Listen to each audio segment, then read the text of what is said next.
My name is Allison Mullin, and I'm the manager of communications and marketing at Essential Skills Ontario. So the organisation also underwent some learning or training, if we want to call that, in the solution focus model.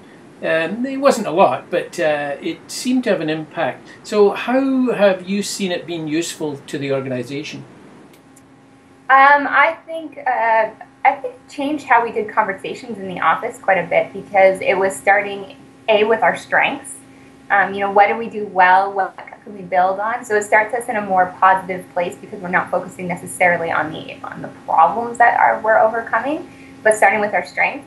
And also, what I like about solutions focus is it pushes you to have a clear vision because you have, you always ask, where do you want to, it's 2013, where do you want to be? What does success look like? So it's kind of forcing you to have that kind of clear vision on where you're going and then follow through after that. So.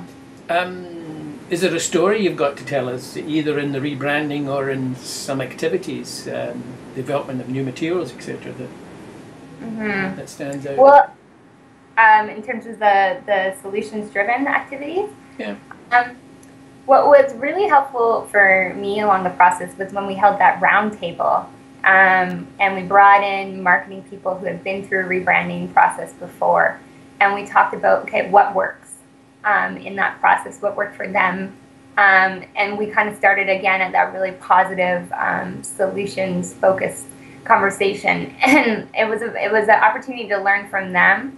And so much good information came out of that about how to strategically communicate to your stakeholders, and again, starting with the positive and focusing on the strengths and the strategy.